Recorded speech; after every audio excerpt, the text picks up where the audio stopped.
Okay. तो जो first chapter है सी लैंग्वेज का, it is called as building blocks of C. So इसमें हम जो सी लैंग्वेज के बेसिक कंपोनेंट्स हैं, जैसे variable, data type Janvi,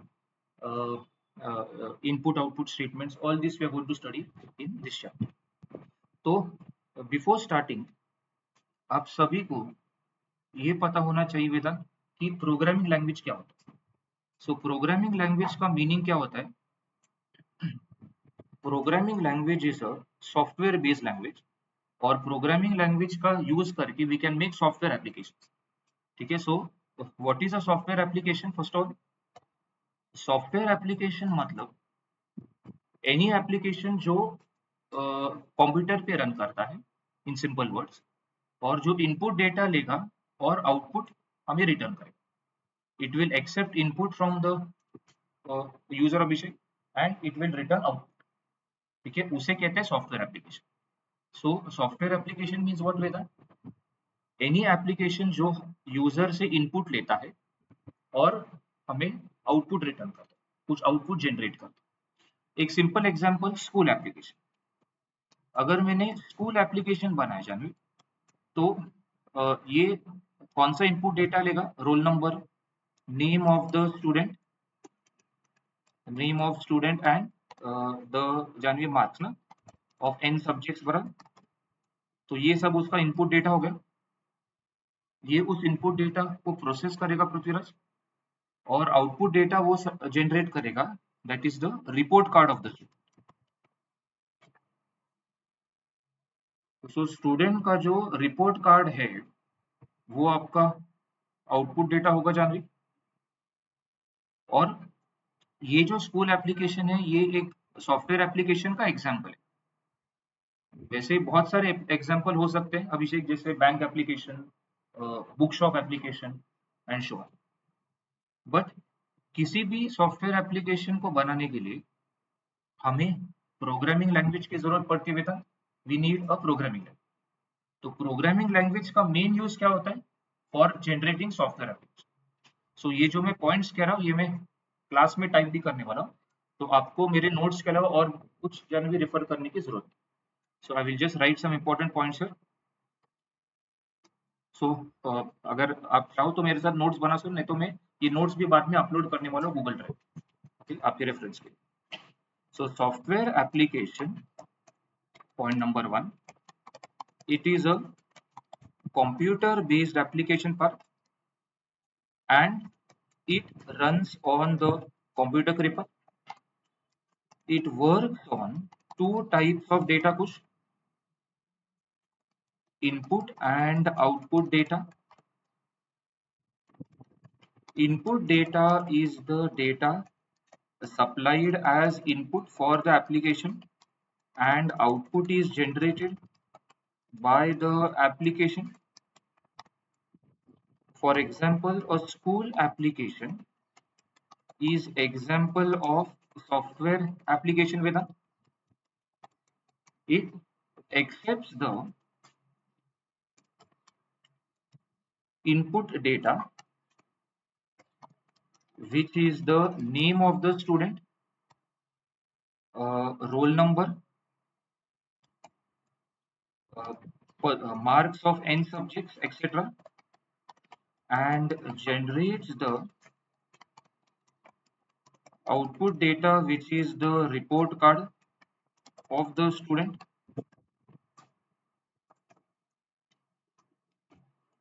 The language which is used for creating a software application is called as programming language. Example C, C++, Java, Python, etc. Now, जो अगला point है, किसी भी प्रोग्रामिंग लैंग्वेज को सीखने के लिए भी ना हमें कीवर्ड्स लगते, कीवर्ड्स। सो वो कीवर्ड्स का मीनिंग क्या होता है? सो व्हाट आर कीवर्ड्स, मतलब हम वो देखते हैं। अगर आपको किसी भी लैंग्वेज में बात करनी मिले, सपोज इंग्लिश में बात करने मिले, तो फिर you will need to use words of English language. या किसी भी लैंग्वेज में अगर आपको बात करनी है तो आपको उस भाषा के जो वर्ड्स है, जो शब्द है, उनका इस्तेमाल करना पड़ेगा। सो वैसे ही जब हम प्रोग्रामिंग लैंग्वेज में प्रोग्राम लिखते हैं जानवी, हमें उस प्रोग्रामिंग लैंग्वेज में कुछ प्री डिफाइंड वर्ड्स होते हैं अभिजीत, उनका यूज करना पड़ता है अभिजीत। सो हर प्रोग्रामिंग लैंग्वेज में कुछ प्री डिफाइंड वर्ड्स पहले से मौजूद होते हैं, कुछ उन्हें कीवर्ड्स कहते हैं। Keywords are also called reserved words, उन्हें रिजर्व्ड वर्ड्स भी कहा जाता है क्योंकि उनका जो मीनिंग है, जो अर्थ है, वो फिक्स रहता है प्रोग्राम में और वो चेंज नहीं हो सकता। जब हम किसी भी फॉर एग्जांपल अगर मैंने वेदांत सी प्रोग्राम लिखा तो मुझे सी के कीवर्ड्स का यूज करना पड़ता है। अभी कौन कौन से कीवर्ड्स है सी में, कुछ कीवर्ड आपने सुने भी होंगे, एग्जाम्पल इंट, फ्लोट, ओम कैरना, इफ एल्स ओम, स्विच, फॉर व्हाइल, ये सारे कीवर्ड्स है उसके। केस, इवेंट डबल ना। यस। तो कैसे कुछ की हम I am not mentioning all key, हाँ गुरुमे तू इकडे बसशील का, किंवा एक आयडिया हा टेबल थोडंसं इकडे शिफ्ट करायला लागेल. किंवा हात तुम्ही जेव्हा पाठवतो इकडे शिफ्ट करू.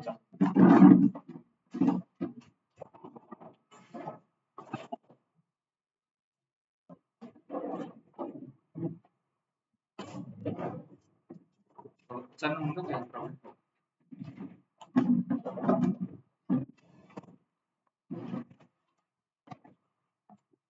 ॲक्च्युअली काय झालं, अंदाज नव्हता की इतके स्टुडंट असतील ऑफलाईन, सो म्हणून बिकॉज मला वाटलं काही काही ऑनलाईन करणार आहेत.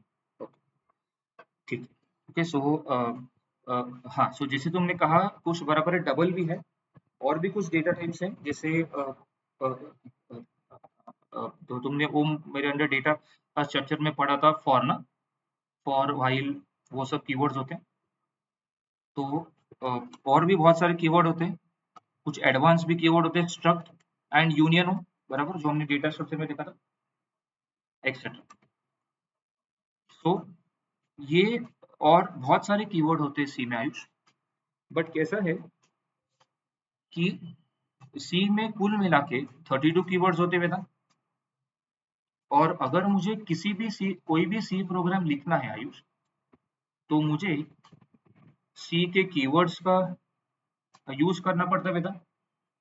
सो आता समजा तू एक सी प्रोग्राम लिहितोस आणि समजा तू हे कुठले कीवर्ड वापरले नाही, अगर आपने किसी भी कीवर्ड को यूज नहीं किया, तो हम ये नहीं कह सकते कि मैंने सी प्रोग्राम लिखा, तो आपको एरर मिलेगा श्योर. अगर आप सी का प्रोग्राम लिख रहे हो जानवी, आपको सी के कीवर्ड्स का यूज करना पड़ता है प्रोग्राम में, only then you can write a C program. तो मैं यहाँ पे लिखता हूँ कीवर्ड्स का मीनिंग क्या होता है. Keywords are the predefined words of C language. They are reserved words. Their meaning is fixed previous and cannot be changed in the C program. When we write a C program, we must use the keywords of C program. और ये और बहुत सारे example जो है वो C के keywords का एग्जाम्पल है programme. C is a case sensitive language. In C, all the keywords are in lowercase मिले, and there are 32 keywords in C Veda, totally 32 असतात. सी बहुत सारे कीवर्ड हम जानवी यूज भी नहीं करते.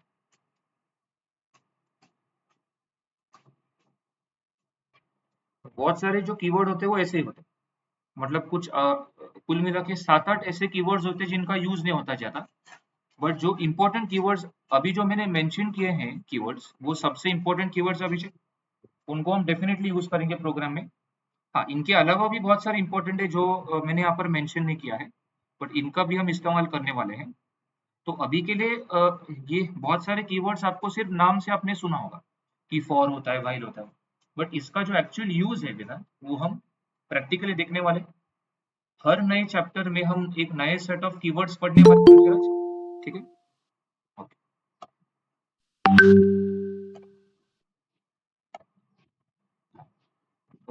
हाँ, हेलो, हेलो कृपा, can you here my voice. या सर, हाँ यस मैं सर। ओके ओके एक्चुअली कृपा तुम अभी ज्वाइन हुई कि मतलब तुम्हारा मीटिंग सर डिस्कनेक्ट करके वापस ज्वाइन किया था। ओके ओके हाँ नहीं बिकॉज मैंने एक्चुअली कुछ पॉइंट्स ऑलरेडी कवर किए थे सो मुझे लगा कि वो पॉइंट्स तुम्हारे मिस हो गए कि क्या ओके नहीं नहीं सर, डिस्कनेक्ट करके वापस ज्वाइन किया था। ओके ओके हाँ you are able to see the screen properly ना yes sir. Okay no problem so अभी हाँ जस्ट में रिकॉर्डिंग चालू है ना एक बार हाँ ओके तो ये रिकॉर्डिंग में मैं एनीवे हर लेक्चर के बाद ड्राइव पे अपलोड करने वाले ये सब रिकॉर्ड हो रहे हैं जो मैं एक्सप्लेन कर तो मेरा और एक क्या आपको एडवाइस है कि घर जाके आप रिकॉर्डिंग तुरंत देख लीजिए और फिर आपका एक डबल स्टडी हो जाए ठीक है बिकॉज रिकॉर्डिंग मतलब वो पूरा लेक्चर हो गया बेटा तो उसमें आप वो देख के आपके खुद के नोट्स भी बना सकते हैं ओके ठीक आहे सो मुरुंमे is it clear up till everything okay मला वरचं काही रिपीट करावं लागेल की तुला कळलंय आता सॉफ्टवेअर ऍप्लिकेशनचं बेसिक मिनिंग आणि कीवर्ड्स का बघितलं हा ओके ओके मग मी पुढे गेलो तर चालेल ठीक आहे so I hope everything is clear to everyone is everything clear Abhishek हाँ तो कैसा है हर प्रोग्रामिंग लैंग्वेज में अभिषेक कीवर्ड्स होते हैं जैसे अभी स्पोकन जैसे मैंने एग्जांपल दिया कि आप कोई भी भाषा बोलो तो उसमें कुछ वर्ड्स ऐसे होंगे जो बहुत सारे वर्ड्स ऐसे होंगे जो सिर्फ उस लैंग्वेज को बिलोंग करते हैं वैसे हर प्रोग्रामिंग लैंग्वेज में बहुत सारे वर्ड्स है जो उस प्रोग्रामिंग लैंग्वेज को बिलोंग करते हैं सो जिसने भी वो प्रोग्रामिंग लैंग्वेज क्रिएट किया अभी सी लैंग्वेज पढ़ी डेनिस रिच ने क्रिएट किया तो जिसने जिसने भी प्रोग्रामिंग लैंग्वेज क्रिएट किया उसने वो कीवर्ड्स इंट्रोड्यूस किया हाँ बट बहुत बहुत बार ऐसा भी होता है जैसे जावा में क्या होता है कि एवरी न्यू ईयर हर नए साल या एवरी वंस इन 2-3 इयर्स एक नए सेट ऑफ कीवर्ड्स ऐड होते हैं बट सी में वैसा नहीं होता सी में जब से सी डेवलप हुआ है उसमें कुछ एडवांसमेंट ऐसा नहीं हुआ है मतलब जो पहले जो 1970s का सी था और जो अभी का सी है वो सेम है बट सो इसलिए सी में जो कीवर्ड्स होते हैं अभिषेक दे आर ओनली बाय जिसने वो प्रोग्रामिंग मतलब सी लैंग्वेज डेवलप किया उसी ने वो सारे कीवर्ड्स इंट्रोड्यूस किए पर जैसे मैंने कहा जावा पाइथन भी फॉर एग्जांपल वो ऐसे लैंग्वेज जिनमें एडवांसमेंट होते हैं तो उसमें क्या होता है कि हर नए साल कुछ लोग मतलब इट्स नॉट दैट जो लोग वो कीवर्ड इंट्रोड्यूस करे वो उस प्रोग्रामिंग लैंग्वेज के क्रिएटर है तो ऐसा भी कुछ लोग होते हैं जो उस कंपनी में काम कर रहे हैं जिन अभी for example Java is owned by Oracle तो ओरेकल के कुछ लोग होंगे जो एक नए नेक्स्ट ईयर कुछ नए set of keywords concepts add करेंगे तो वैसा हो जो सो मेनली जो लोग ओरिजिनली उस लैंग्वेज के साथ काम करते हैं और जो हमें एक प्रकार का एपीआई प्रोवाइड करते हैं टू क्रिएट एप्लीकेशन तो they will develop keywords okay so I hope everything is clear up to अभी हम थर्ड पॉइंट पे जाते हैं थर्ड पॉइंट मतलब वेरिएबल तो वेरिएबल का मीनिंग देखो अभी मैंने कहा आपसे कि जब मैं किसी सी प्रोग्राम को लिखता हूँ या जब कोई भी प्रोग्राम वेदांत रन होता है वो दो तरह के डेटा पर काम करता है it will work on input data and output data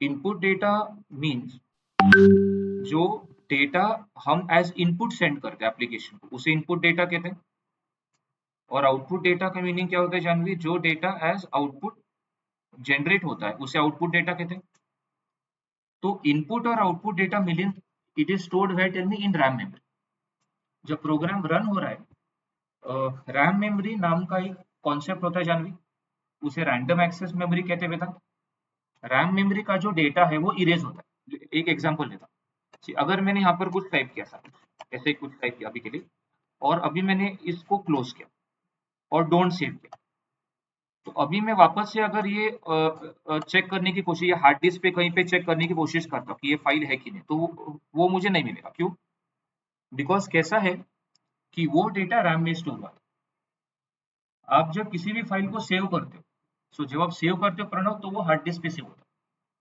so same thing happens with program जब आपका सी प्रोग्राम वेदांत रन हो रहा है तो सी प्रोग्राम जो इनपुट और आउटपुट डेटा पर काम करता है कुछ वो कहाँ पर स्टोर होता है रैम मेमोरी और रैम मेमोरी में जो डेटा स्टोर होता है उनमें वो इरेजेबल होता है मतलब जब प्रोग्राम आपका एंड होगा सी प्रोग्राम का एग्जीक्यूशन खत्म होगा वो सी उस सी प्रोग्राम ने जिस डेटा पर काम किया था वो डेटा रैम मेमोरी से इरेज हो जाएगा तो वेरिएबल का मीनिंग क्या होता है? जब आपका सी प्रोग्राम रन हो रहा है, इनपुट और आउटपुट डेटा जो रैम मेमोरी में स्टोर हुआ है जानवी, उसे अगर मुझे सी प्रोग्राम में एक्सेस करना है, for that I will need variable. उसके लिए मुझे वेरिएबल की जरूरत पड़ती है मिले। तो वेरिएबल का मीनिंग होता है रैम मेमोरी लोकेशन, जिसको एक नाम होता है Vedant, it has a name and it has data type, उसे डेटा टाइप भी होता है। Let me give example. Suppose मुझे दो नंबर ऐड करने 5 और 10, और वो मुझे एक तीसरे एक रैम मेमोरी लोकेशन में स्टोर करने जानवी, तो मैं ऐसे लिख सकता हूँ इंट एबीसी बराबर, और फिर मैं लिख सकता हूँ ए 5 में एंड बी इज 10 ना, और फिर क्या आएगा सी इज ए प्लस बी हो बराबर। तो अभी सी में कौन सी वैल्यू स्टोर हुई है? 15 स्टोर हुआ है बेटा। तो ये जो ए बी एंड सी है जानवी, दे आर वेरिएबल ना। तो वेरिएबल का मीनिंग क्या होता है? वो रैम मेमोरी लोकेशन होते हैं जिनको नाम होता है और जिनको डेटा टाइप होता है वेदांत, और जो वैल्यू स्टोर कर। तो यहाँ पर ए और बी में कौन से वैल्यू स्टोर हुए वेदांत? Input value.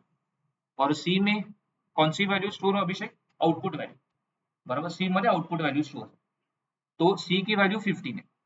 तो ये तीनों जो है ए बी सी वो वेरिएबल। बट सी लैंग्वेज में एक रूल होता है पृथ्वीराज, कि अगर मुझे वेरिएबल को यूज करना मिले, वो वेरिएबल मुझे डिक्लेयर करना पड़ता है। I must declare the variable. कुछ ऐसे लैंग्वेजेस होते हैं जानवी जैसे पाइथन, कुछ लोगों ने ऑलरेडी वो फर्स्ट ईयर में पढ़ा हुआ इंजीनियरिंग में। तो पाइथन वो डायनेमिकली टाइप लैंग्वेज होता है। मतलब पाइथन में फॉर एग्जांपल, अगर मैंने डायरेक्टली, मुझे इंट एबीसी भी लिखने की जरूरत नहीं मुझे, directly a is 5 and b is 10 ना, अगर ऐसा लिखा तो भी चलेगा। बट ये सी में अलाउड नहीं होता। सी में आपको कंपल्सरीली ये मेंशन करना पड़ता है बेटा, कि ए का टाइप क्या है, बी का टाइप क्या है, सी का टाइप क्या है। अदरवाइज जो आपका कंपाइलर है, हाँ अभी कंपाइलर क्या है वो भी आपको एक्सप्लेन करता हूँ आगे, पर आपको एरर मिलेगा। अगर मैंने वेदांत ये स्टेटमेंट हटा दिया और मैंने अभिषेक डायरेक्टली इतना ही लिखा, A is 5 B is 10 Abhishek और C equal to A plus B, मुझे यहाँ पर एरर मिलेगा। It is called syntax error. ठीक है, क्लियर अभिषेक? इकडे मला सिंटैक्स एरर, बिकॉज सी में रूल होता है कि मुझे वेरिएबल यूज करने से पहले अभिषेक वो डिक्लेयर करना पड़ता है। सो डिक्लेयर करना मतलब ऐसे लिखना, डिक्लेयर करना मतलब इंट एबीसी ऐसे लिखना। ठीक है, सो इसे कहते हैं डिक्लेयर करना variable. So this is called declaring the variable. So basically Vedant क्या होता है, ये इंट जो है, what is int now? Int data type, int is data type. तो डेटा टाइप क्या है ये भी मैं अभी आपको आगे बताने वाला हूँ उनमें। But int is a keyword, actually वो एक कीवर्ड होता है जिसे डेटा टाइप कहते हैं। और ये कंपाइलर को बता रहा है पार्थ की जो एबीसी है वो किस टाइप की वेरिएबल है? Int type. इंट का मतलब मिले इंटीजर, मतलब हम एबीसी में अभी सिर्फ कौन से वैल्यू स्टोर कर सकते जान ली? Integer value. इंटीजर के अलावा अगर मुझे कुछ स्टोर करना है वेदांत, वो मैं स्टोर नहीं कर सकता एबीसी। क्लियर? बिकॉज मैंने ऑलरेडी मेंशन किया है इंट एबीसी। तो ये जो मैंने यहाँ पर इंट, यहाँ पर जो मैंने इंट लिखा है कुछ, इसे कहते हैं डेटा टाइप, और इंट रिप्रेजेंट्स इंटीजर। तो ये पहला रूल आप ध्यान में रखिए कि वेरिएबल का मीनिंग क्या होता है। कुछ वेरिएबल मतलब वो एक रैम मेमोरी लोकेशन होता है रणवीर, जिसको नाम होता है और जो वैल्यू स्टोर करता है। हर वेरिएबल को जानवी एक डेटा टाइप होता है। वेरिएबल यूज करने से पहले हमें उसे डिक्लेयर करना पड़ता है वेदा। ये जो स्टेटमेंट है इसे कहते हैं डिक्लेरेशन स्टेटमेंट वेदा। तो यहाँ पर मैंने क्या किया अभिषेक, मैंने ए बी सी को डिक्लेयर किया।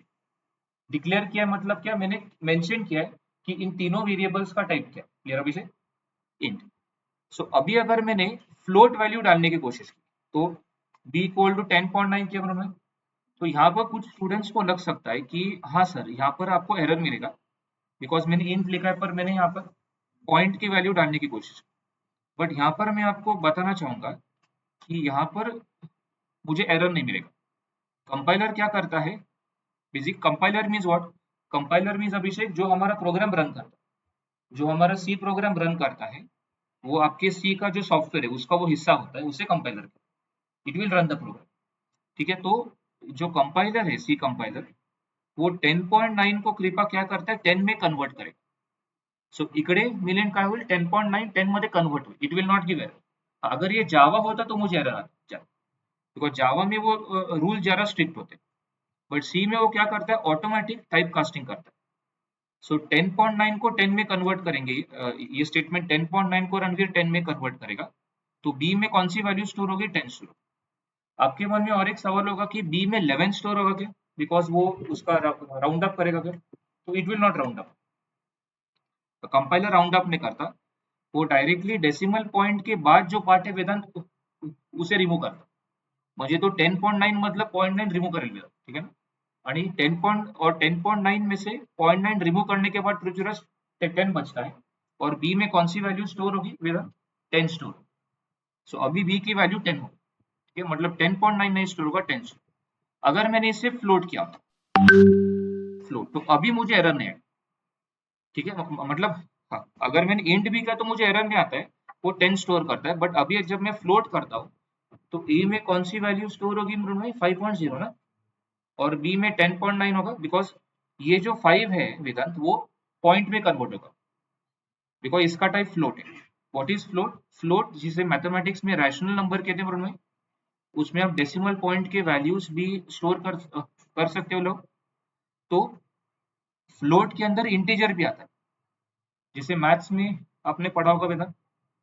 रैशनल नंबर के अंदर अंडर रैशनल नंबर इंटीजर भी आता है, बट इंटीजरच्या खाली रैशनल नंबर येतो, रैशनल नंबर के अंडर इंटीजर आता, बराबर. तो अभी ए में कौन सी वैल्यू स्टोर होगी, वो 5 को कन्वर्ट करेगा 5.0, क्लियर बेटा. तो ए में 5.0 स्टोर होगा, बी में 10.9, और सी की वैल्यू कितनी होगी 15.9 बरोबर. So again float is another data type. So C में एक्चुअली अलग अलग कैटेगरीज ऑफ डेटा टाइप्स होते हैं. एक होता है प्रिमिटिव डेटा टाइप, जैसे इंट होता है, फ्लोट होता है, कैर होता है, एंड सो. और दूसरा टाइप होता है डिराइव्ड डेटा टाइप. सो डिराइव्ड डेटा टाइप में कौन कौन से आते हैं, एरे आता है, पॉइंटर, और वो सब हम आगे पढ़ने वाले. सो अभी मैं वेरिएबल के बारे में कुछ पॉइंट्स पे लिखता हूँ. Point number 1, variable is a RAM memory block for storing input and output values during the program execution. When we use a variable in the C program, Abhishek, we must declare the variable using data type Ranveer. For example, जैसे यहाँ पर मैंने example लिखा है, here A, B, C are variables. The data types of A, B and C is float. The statement float ABC Mrunmay is type declaration statement, or float is a data type. So the values of A, B and C are 5, 10.9 and 15.9 respectively Janvi. और हाँ, now data type क्या होता है वही बताता हूँ. हाँ, and one more thing, इसे नाम वेरिएबल क्यों दिया गया है? इसे वेरिएबल इसलिए कहते हो क्योंकि इसकी वैल्यू आप चेंज कर सकते हो प्रोग्राम में. फॉर एग्जाम्पल, अगर मैंने लिखा इंट पी एंड क्यू, और सपोज मैंने इंट पी लिखा अभी, तो मैंने पी नाम का वेरिएबल डिक्लेयर किया है जिसका डेटा टाइप इंट है बेटा. अभी अगर मैंने लिखा p इक्वल टू 5 पृथ्वीराज, तो अभी p की वैल्यू 5 हो गई. उसके बाद मैंने अगर अभिषेक लिखा p इक्वल टू 10 नाउ, तो क्या होगा? तो ऐसा नहीं होगा कि दोनों वैल्यूज एक साथ स्टोर होंगे p में, क्योंकि वेरिएबल एट अ टाइम एक ही वैल्यू स्टोर कर सकता है मृण्मय. तो p में कौन सी वैल्यू स्टोर होगी 10 स्टोर. क्लियर ना अभिषेक, क्लियर ना? p नहीं, बिकॉज वो कैसा होता है कि वो टॉप टू बॉटम एग्जीक्यूट करता है. कोई भी प्रोग्राम या किसी भी प्रोग्राम में जो स्टेटमेंट्स होते हैं अभिषेक, वो टॉप टू बॉटम रन होते हैं. तो पहले तो ये रन होगा इंट p, तो वो p नाम का एक वेरिएबल हमने डिक्लेयर किया है. p को 4 बाइट्स की रैम मेमोरी मिलेगी, बिकॉज जो इन डेटा टाइप होता है मृण्मय, सी में, उसका साइज 4 बाइट्स होता है। हर डेटा टाइप को एक साइज होता है। Every data type in C Vedant has fixed size. हर डेटा टाइप को एक फिक्स साइज होता है सी में। जैसे इंट का साइज 4 होता है, मतलब 4 बाइट्स। आपको शायद बाइट्स और बिट्स में डिफरेंस पता होगा। 8 बिट्स मतलब देखो इंट का साइज कितना है, 4 bytes, and 1 byte is Janvi 8 bit ना। एक बाइट मतलब 8 बिट हो गए मृण्मय। सो बेसिकली पी को 32 बिट्स की रैम मेमोरी मिलेगी मृण्मय, एंड विच मीन्स 4 बाइट्स। तो अगर मैंने और एक वेरिएबल डिक्लेयर किया क्यू करके अभिषेक, तो क्यू को एक अलग सा रैम मेमोरी मिलेगा जिसका साइज 4 बाइट्स हो। क्लियर ना। अगर मैं इसे डायग्रामेटिकली दिखाऊं तो ये ज्यादा क्लियर हो जाएगा। सो सपोज ये मेरा रैम मेमोरी लोकेशन, थोड़ा बढ़ाता हूँ साइज।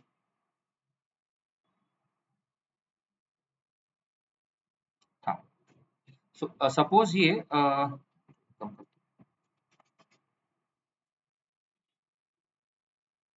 ओके, सो सपोज ये मेरा रॅम मेमरी लोकेशन है पूरा ये वाला। आणि समजा मी इकडे 3 व्हेरिएबल डिक्लेअर केले किंवा 2 व्हेरिएबल घेतले, इंट पी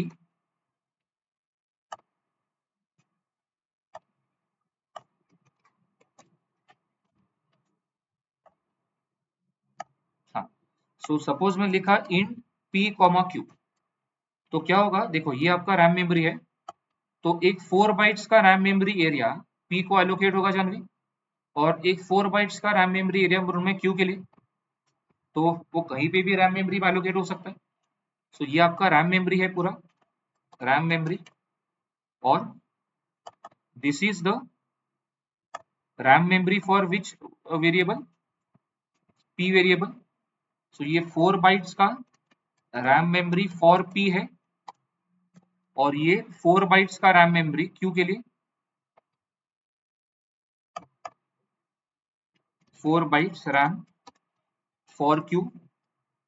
तो अगर मैंने नीचे लिखा p इज इक्वल टू 5, तो यहाँ पर 5 वैल्यू स्टोर होगा मृण्मय, और वो 5 किस फॉर्मेट में स्टोर होगा, इन बाइनरी फॉर्मेट जानवे, जीरोस और वंस पे वो इंटरनली बाइनरी में स्टोर होता है। उसके बाद अगर मैंने लिखा p इक्वल टू 20 वेदांत, तो अभी क्या होगा देखिए, जो 5 वैल्यू था वो इरेज हो जाएगा, 5 वैल्यू वेदांत इरेज हो जाएगा, और अभी p के अंदर कौन सी वैल्यू स्टोर होगी, 20 वैल्यू स्टोर होगी Abhishek. Now the value of p is 20, अभी p की वैल्यू 20 हो गई। उसके बाद अगर मैंने लिखा p इक्वल टू 30 सपोज, तो क्या, तो यहाँ पर क्या हो जाएगा कुछ, कि जो 20 वैल्यू है वो डिलीट हो जाएगा, और अभी p की नई वैल्यू 30 हो जाएगी। सो this is 30 now. So at a time हम किसी भी वेरिएबल में एक ही वैल्यू स्टोर कर सकते हैं, एंड दैट इज वाई उसका नाम वेरिएबल है, क्योंकि वेरिएबल की जो वैल्यू है आप चेंज कर सकते हो ड्यूरिंग प्रोग्राम एग्जीक्यूशन। सो यहाँ पर वेदांत क्या हो रहा है, p की जो वैल्यू है वो चेंज हो रहा है, पहले 5 था, फिर 20 था जानवी, और फिर 30 है। तो जब ये सारे स्टेटमेंट रन होंगे तो p में कौन सी वैल्यू एंड में स्टोर होगी वेदांत, 30, बिकॉज वो टॉप टू बॉटम रन होता है, और जो पिछले पिछले ऊपर के 2 वैल्यूज जो थे अभिषेक वो डिलीट हो जाएंगे। Clear Abhishek. So at a time आप वेरिएबल के अंदर एक ही वैल्यू स्टोर कर सकते हो। Now, अगर इसके नीचे में लिखा q इज 25, तो 25 यहाँ पर स्टोर होगा मृण्मय, ये 25 हो गया बराबर। उसके बाद अगर मैं लिखा q इज इक्वल टू 50 किया, q इज 50, सो q का जो रैम मेमोरी लोकेशन है उसकी अभी नई वैल्यू 50 हो जाएगी जानवी, म्हणजे 25 डिलीट होईल ना, और अभी नई वैल्यू कौन सी स्टोर होगी, 50 स्टोर होगी यहाँ पर वेदा, ये 50 है अभी। Okay, so that is why उसे वेरिएबल के, ओके ठीक है। सो अभी मैं ये पॉइंट भी यहाँ पर मेंशन करता हूँ कि we can change the value of the variable during the program execution, but at a time variable can store only one value with her. So after the execution of all the 3 above statements, value of the P variable is room में 10 ना, अब तो ना अभी 10 हो गया वो, अभी पी वेरिएबल की वैल्यू 10 है। एंड अगर मैंने सपोज ऐसा लिखा होता q is 50, q equal to 45 and q equal to 21 Ranveer, तो अभी q की वैल्यू क्या हो जाएगी and the value of q is with 21 बराबर। So this is what is meant by variable. अभी नेक्स्ट पॉइंट मतलब डेटा टाइप क्या होता है, ठीक है। सो आप clear, everything clear Vedant, clear ना, ये Janvi clear, Prithviraj Parth and Abhishek clear ना, यस पंडित ठीक है okay. And is everything clear कृपा, पुश क्लियर है ना सब, Ayush and everyone, Yes, sir. Okay Yes, sir. Hari everything is clear okay. And Yes, sir. Ranveer clear है ना सब, रणवीर ओके। तुम आवाज नहीं आ रही रणवीर, मैं अगर कुछ डाउट है मुझे पूछ नो प्रॉब्लम, ठीक है ठीक। अभी मैं आगे कंटिन्यू करता हूँ। तो मैंने क्या कहा, data type is a keyword in C and it tells the compiler what type of values we can store in the variable and how much size in the RAM memory must be allocated for the variable. So every data type has a fixed size in C language. Her data type का size fix होता है रणवीर सी में। और कौन कौन से data types होते हैं वो देखते हैं पहले। डेटा टाइप्स इन सी, सो पहला जो कैटेगरी है डेटा टाइप का मिलियन वो होता है प्रिमिटिव डेटा टाइप्स। सो प्रिमिटिव डेटा टाइप्स के अंडर कौन से आते हैं, पहले इंटीजर आता है, इंटीजर कैटेगरी का नाम है मुरमई, और उसमें कौन सा आता है, इंट ना, शॉर्ट इंट। इंट का साइज 4 बाइट्स होता है,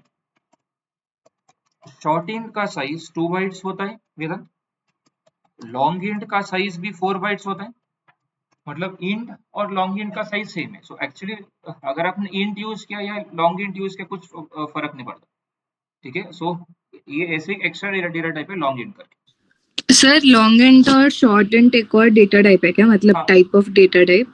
हाँ हाँ कृपा, मतलब कैसे ओके। कृपा की short and long these are keywords, ये कीवर्ड्स होते हैं सी में।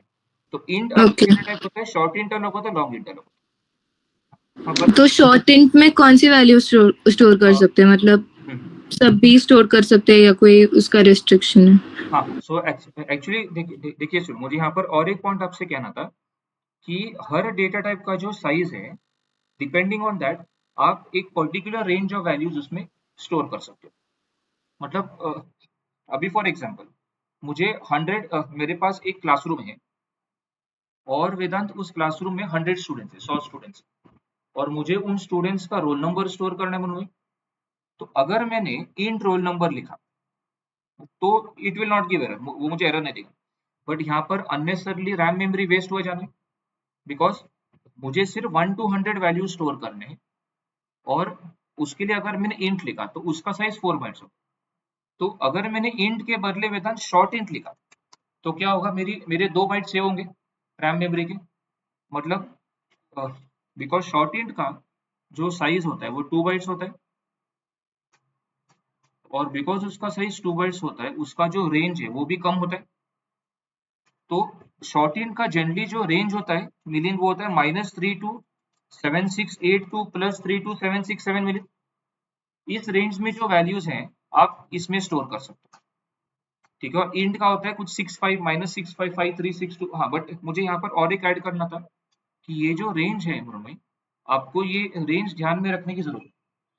आपको सिर्फ डेटा टाइप का पृथ्वीराज साइज याद में रखना पड़ेगा, ध्यान में रखना पड़ेगा। ये जो रेंज है आपको ये रेंज बाहर करने की जरूरत, याद रखने की जरूरत, ठीक है। सो अभी के लिए शॉर्ट इंट का यूज क्या होता है कृपा, जैसे मैंने कहा कि अगर मुझे smaller range of value store करना जिनके लिए इतनी रैम मेमोरी नहीं लगती, तो उसके लिए अगर मैंने शॉर्ट इंट यूज किया तो उससे फायदा होगा, क्योंकि उतनी रैम मेमोरी सेव हो जाएगी जानवी। रैम में और देखिए इसमें और एक इम्पोर्टेंट पॉइंट क्या है कि जब कोई भी प्रोग्रामर एक सी प्रोग्राम लिखता है, किसी भी प्रोग्रामिंग लैंग्वेज में प्रोग्राम लिखता है, तो फिर वो क्या करता है कि ही विल ट्राई टू मतलब जितना उसका रैम मेमोरी यूसेज कम है उतना अच्छा है।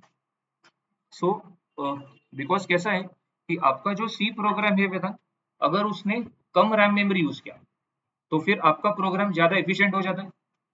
ठीक है, सो अगर आपको एफिशिएंसी बढ़ानी है अभिषेक, तो आपको उस पर ध्यान देना पड़ेगा कि आप रैम मेमोरी को कितना कम यूज करेंगे। जितना रैम मेमोरी को कम यूज करते हैं अभिषेक, उतना आपका जो ये है प्रोग्राम है वो एफिशिएंट हो जाता है। ठीक है, सो इसलिए मैंने कहा कि अगर मैंने इंट रोल नंबर लिखा तो इट इज अलाउड, मुझे कुछ एरर नहीं मिलेगा। बट इसमें दिक्कत क्या है कि अगर मैंने इंट रोल नंबर लिखा तो उससे 2 बाइट्स मुझे एक्स्ट्रा लगे, क्योंकि इंट का साइज 4 बाइट से जाना है। बट अगर मैंने शॉर्ट इंट लिखा मृण्मयी, तब क्या होगा, इसको सिर्फ 2 बाइट्स की रैम मेमोरी मिलेगी, उतना मेरा रैम मेमोरी का यूसेज कम होगा। और अभी जितने भी रोल नंबर, मतलब अभी मुझे अगर 100 स्टूडेंट्स के रोल नंबर स्टोर करने में था, तो वो सारे वैल्यूज में रोल नंबर वेरिएबल में स्टोर कर सकता हूँ 1 to 100, और उतनी मेरी प्रणव रॅम मेमरी सेव्ह होईल.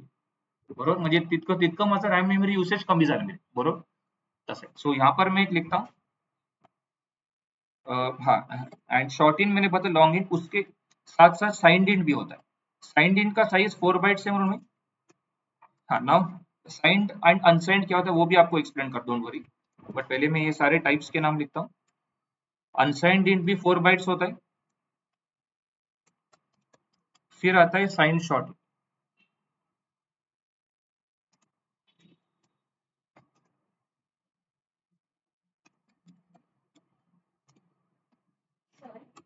हाँ हम में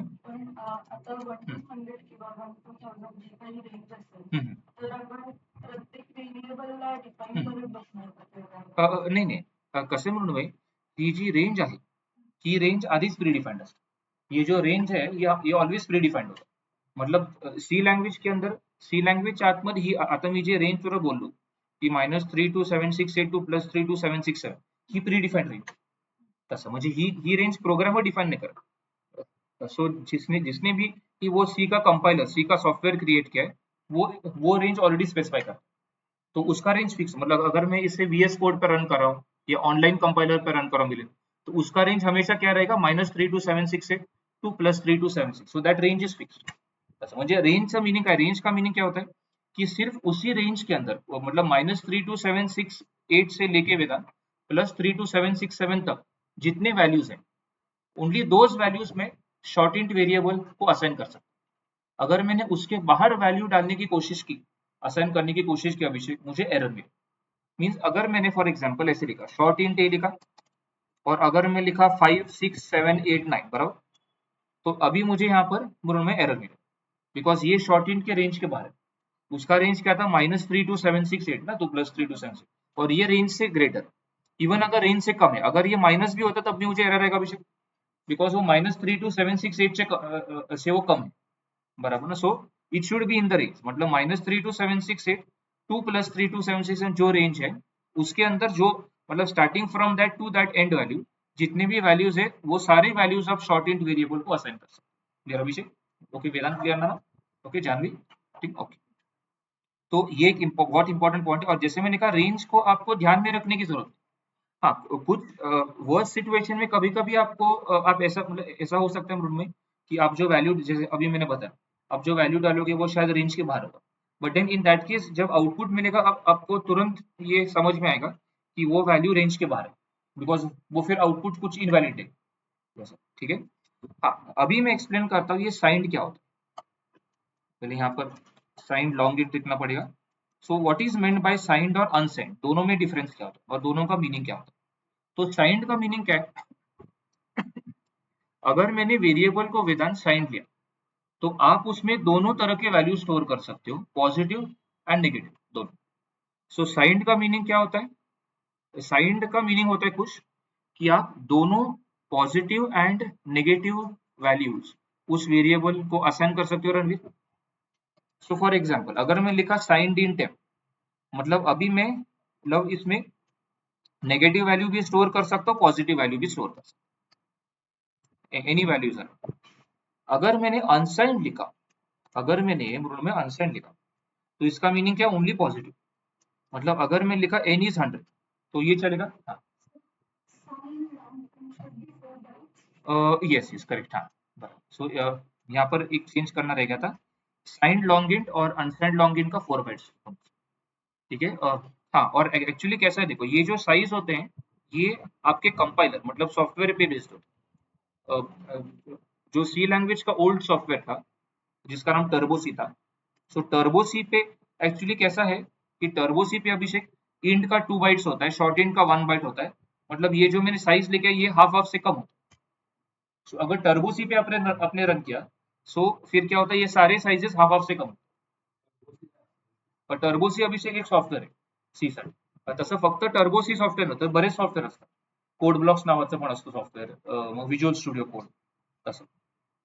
मी मी तुम्हाला ऍक्च्युअली व्हीएस कोड वर प्रोग्राम रन करून दाखवतो. पण बट कैसा है, जैसे मैंने कल बताया था जानवी कि जो पहले 7 to 8 टॉपिक्स है, फॉर दैट आपको कुछ सॉफ्टवेयर इंस्टॉल करने की जरूरत नाही विजय. एक ऑनलाईन कंपायलर होत आहे जिसका नाम ऑनलाईन जीडीबी आहे. सो ती एक प्रकारची वेदांत ऑनलाईन वेबसाईट आहे. मग त्याच्यावरच तुम्ही प्रोग्राम रन करू शकता. ऍटलीस्ट एक पहिले 6 ते 7 टॉपिक्स म्हणजे काही आम्हाला सॉफ्टवेअरची गरज पडणार. बट आफ्टर 7 टॉपिक मैं क्या करता हूँ कि सभी के लैपटॉप या आपको क्लासरूम में दिखाता हूँ कि हम वीएस कोड कैसे इंस्टॉल कर सकते हैं. सो उस दिन जब मैं दिखाऊंगा, आप आपके लैपटॉप्स ला सकते हो आपके साथ, सो मेरे साथ आप भी वो इंस्टॉल कर सकते हो, ठीक है. Okay, but as I said that is from the chapter number 7 और 8 ठीक. अभी के लिए एक ऑनलाइन कंपाइलर है, उसी पे हम प्रोग्राम रन कर सकते हैं. ओके, ठीक है. So basically compiler means what Abhishek, compiler मतलब वो एक आपका जो सी प्रोग्रामिंग लैंग्वेज का सॉफ्टवेयर है उसके अंदर एक इनबिल्ट कंपाइलर होता है. और एक कंपाइलर का काम क्या है देखिए, आप जब आपका सी प्रोग्राम लिखते हो वेदांत, सी प्रोग्राम का एक्सटेंशन क्या होता है, डॉट सी, बराबर. बट आप जब सी प्रोग्राम लिखते हो तो आप सी के कीवर्ड्स का यूज करते हो लिखने के लिए, और सी के कीवर्ड्स अभिषेक इंग्लिश में होते हैं. बट आपका जो कंप्यूटर है मुरुन में, वो सिर्फ बाइनरी फॉर्मेट अंडरस्टैंड करता है, जीरोस एंड वंस. तो आपका जो कंपाइलर है वो क्या करेगा, आपका जो सी प्रोग्राम है it will check if there are any syntax error. Pranav, syntax error का मीनिंग कंपाइलर एरर, बराबर. So compiler error means what, meaning जो एरर एक्झिक्युशन के पहिले आते, म्हणजे एक्झिक्युशन होण्याच्या अगोदर जे एरर येतात त्याला काय म्हणतात, कंपाइलर, सिंटैक्स एरर. तो अगर आपके प्रोग्राम में कुछ सिंटैक्स एरर नहीं है, नो सिंटैक्स एरर, तो फिर क्या होगा कुछ, तो आपका जो सी प्रोग्राम है वो डॉट ओबीजे फाइल में कन्वर्ट होता है, डॉट ओबीजे फाइल. और dot OBJ file it is send to the linker Janvi, और लिंकर क्या करते हैं, उसे डॉट ईएक्सी में कन्वर्ट कर. डॉट ईएक्सी का मतलब क्या होता है मेरा, आपका बाइनरी फॉर्मेट. मतलब dot EXE file actually Pranav zeros and ones में होता है, ठीक है. सो पहले क्या होता है, डॉट सी फाइल वो अभिषेक किस में कन्वर्ट होता है, डॉट ओबीजे. सो आधी आधी तुमचं आता इसका सिंपल एग्जांपल, सपोज एक कंपनी है और उसमें कोई जर्मन क्लाइंट है, ठीक है. और जो कोई वो मतलब वो टीम लीड है या कुछ, उसे जो प्रोजेक्ट एक्सप्लेन करना है, वो प्रोजेक्ट सेल करना है उसे क्लाइंट को, तो उसे शायद मतलब जर्मन आती नहीं. तो सपोज तो ऑब्वियसली वहां पर एक ट्रांसलेटर की जरूरत पड़ेगी. सो ट्रांसलेटर क्या करता है कि अगर उसने इंग्लिश में बात की, हिंदी में बात की, तो जो टीम लीड कहेगा उसे जर्मन में ट्रांसलेट करेगा, और जो जर्मन पर्सन जो कहेगा वो फिर से इंग्लिश या हिंदी में ट्रांसलेट करेगा, वैसा. तो कंपाइलर एक प्रकार का ट्रांसलेटर होता है, बराबर. मतलब कंपाइलर क्या करते हैं, आपके सी प्रोग्राम और जो ऑपरेटिंग सिस्टम है वेदांत, दोनों के बीच में कम्युनिकेशन करता है कंपाइलर. सो कंपाइलर बेसिकली उसका यूज क्या होता है, आप जब सी प्रोग्राम लिखते हो वो प्रोग्राम हाई लेवल लैंग्वेज में होता है, हाई लेवल लैंग्वेज में इंग्लिश लैंग्वेज, बिकॉज कीवर्ड सारे इंग्लिश में होते हैं सी के, इफ एल्स फॉर व्हाइल. तो उसको डायरेक्टली आप कंप्यूटर पे रन नहीं कर सकते वेदांत, बिकॉज कंप्यूटर पे सिर्फ कौन सा मतलब सीपीयू पे कौन सा लैंग्वेज रन होता है, बाइनरी लैंग्वेज. तो आपका कंपाइलर क्या करता है, पहले वो सिंटैक्स एरर है कि नहीं चेक करता है. सिंटैक्स एरर का मीनिंग क्या होता है, जो एरर एग्जीक्यूशन के पहले अकर होता है. तो ये syntax error how it is decide कि मतलब ये स्टेटमेंट मुझे सिंटैक्स एरर देगा या नहीं. तो हर लैंग्वेज में अभिषेक कुछ सिंटैक्स रूल्स होते हैं. Every language has a set of syntax, it is called syntactic rule.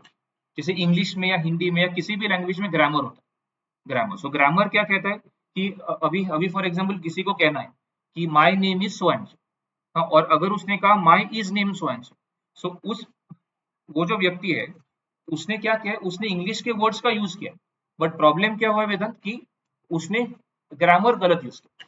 Grammar should be what, my name is so and so. Just like spoken language में grammar होता है, वैसे ही उसे प्रोग्रामिंग लैंग्वेज में क्या कहते वेदांत, सिंटैक्स कहते। तो सिंटैक्स का बेसिक मीनिंग क्या है, it's a set of rules जिनका यूज करके आप स्टेटमेंट्स लिख सकते हो सी प्रोग्राम। तो एक जो सिंटैक्टिकल रूल है, वैसे बहुत सारे सिंटैक्स रूल होते हैं वेदा, बट आउट ऑफ दैट जो सबसे इंपॉर्टेंट सिंटैक्स रूल है वो ये होता है कि सी मेमोरी में हर स्टेटमेंट सेमीकोलन से एंड होना चाहिए। सो फॉर एग्जांपल अगर मैंने यहाँ पर सेमीकोलन हटा दिया यहाँ पर, तो मुझे एरर आएगा। और ये कौन सा एरर आएगा, मुझे सिंटैक्स एरर आएगा। सिंटैक्स मतलब बिकॉज ऑफ दिस एरर आपका प्रोग्राम रन नहीं होगा। बट आपको और एक एग्जांपल दिखा, सपोज मैंने यहाँ पर एक वेरिएबल लिया एन करके, एन लिया मैंने, और फिर मैंने क्या किया प्रणव कि एन इज इक्वल टू 0 किया, बराबर। और मैं और एक वेरिएबल लेता हूँ सपोज पी करके, and p equal to m upon n हो। तो अभी क्या हुआ है देखिए, ये 5 अपॉन 0 हो गया, बराबर। और जैसे आपको ऑलरेडी मैथ्स में पता होगा वेदन कि आप 0 से डिवाइड नहीं कर सकते, पर ये स्टेटमेंट मुझे एरर देगा। बट ये कौन सा एरर देगा, ये रन टाइम एरर देगा। मतलब हा जो इतका कोड आहे अभिषेक, हा रन होईल, कळलं, बट तो एरर कुठला देईल, रन टाइम एरर।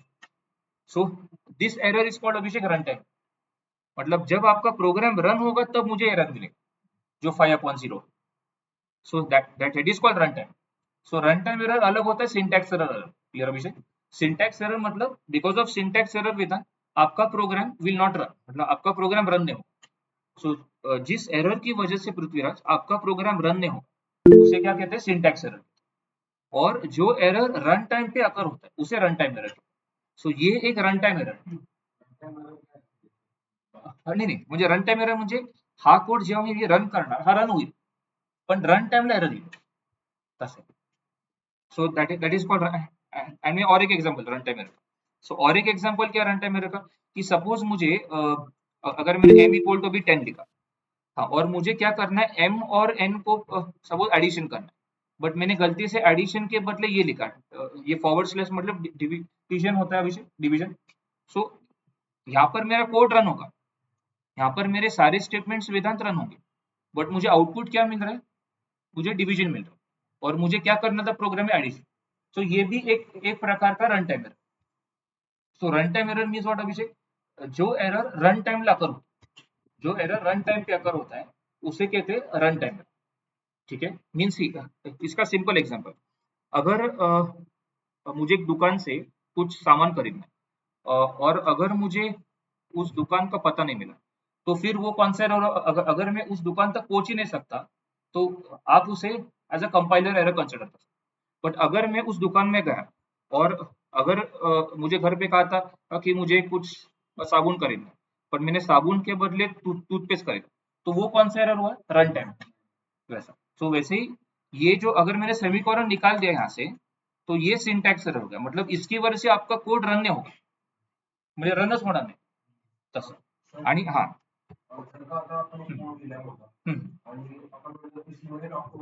हा रन होतो, हो बरोबर। हो हो, हाँ मतलब फॉर एग्जाम्पल जैसे तुमने पूछा हूँ कि अगर मैंने लिखा m अपॉन n और फिर मैंने लिखा p is equal to um m into n ना, ऐसा लिखा, हाँ, तो अभी क्या होगा कि देखो यहाँ से वो रन करेगा। So as I told you already Abhishek, ये जो एरर है अभी, ये कौन सा एरर है, रन टाइम। मतलब आपका ये प्रोग्राम जन भी रन होगा, सो यहाँ से लेके यहाँ तक सारे स्टेटमेंट रन होंगे, बट जब वो यहाँ पे आएगा तो क्या होगा वेदा, तो अभी वो मुझे रन टाइम एरर देगा। एंड जब वो रन टाइम एरर अकर होगा, वो इमीडिएटली प्रोग्राम का एग्जीक्यूशन एंड करेगा, वो प्रोग्राम का एग्जीक्यूशन मिलियन खत्म करेगा, और उसके नीचे जो स्टेटमेंट था वो भी स्किप हो, वो भी रन नहीं हो। नाही, कंपायलेशन एरर म्हणजे हा रनच नाही होणार, म्हणजे तो रन टाइमला सेंड, रन टाइम साठी सेंड नाही होणार।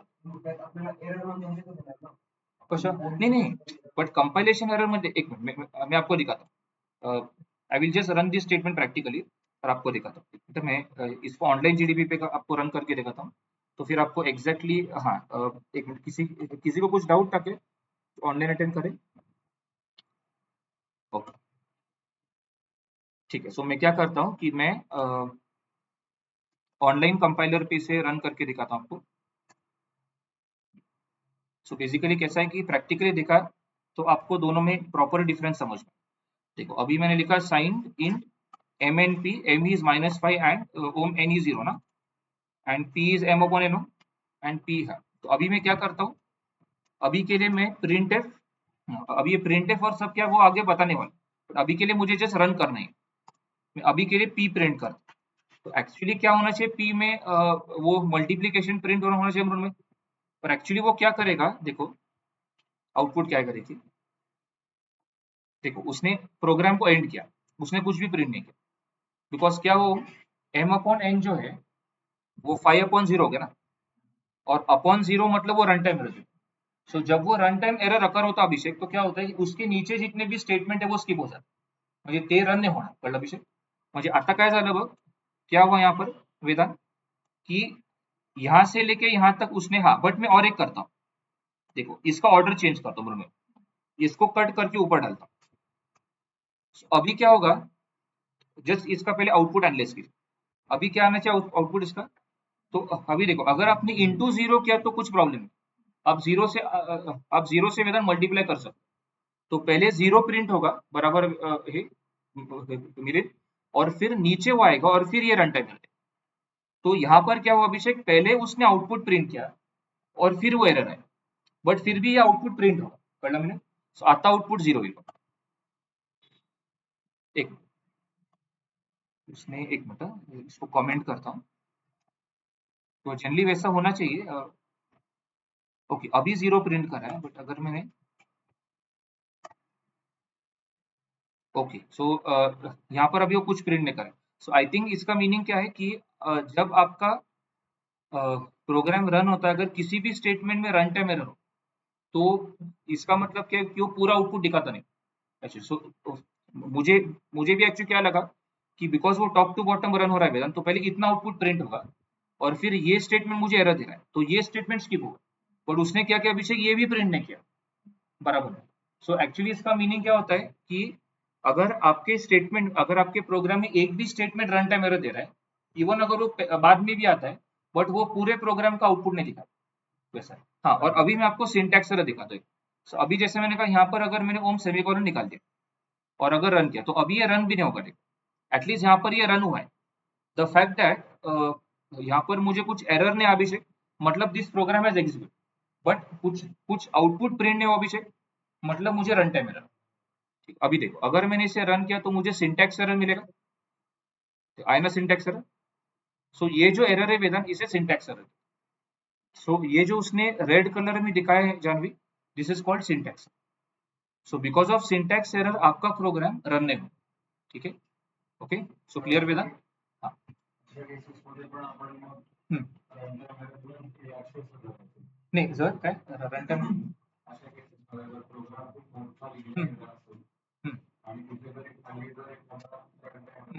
हो हो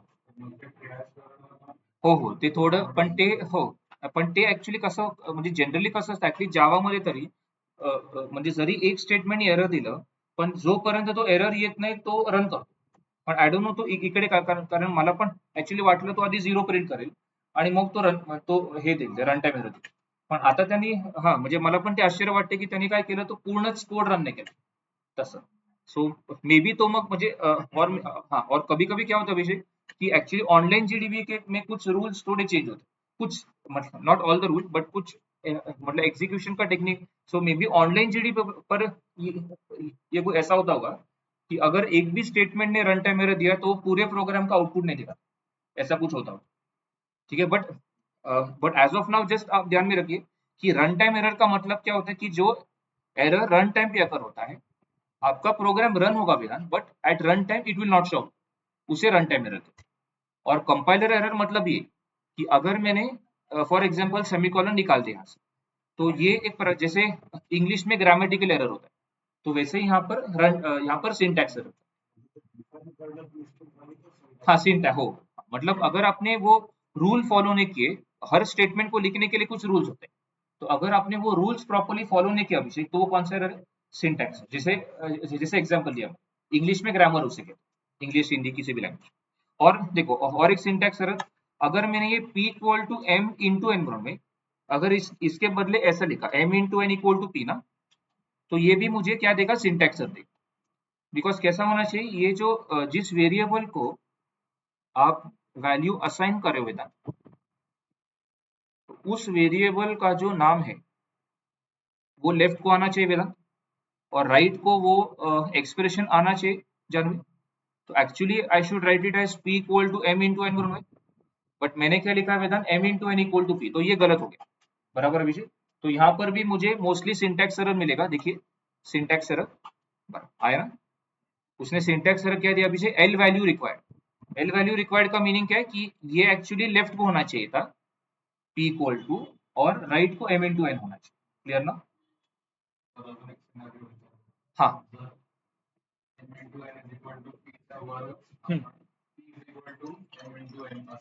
ओके ओके, म्हणजे तू म्हणते की m equal to m into n equal to p चा वन, आपण कसं अभिषेक तरी तो रन नाही होणार तरी।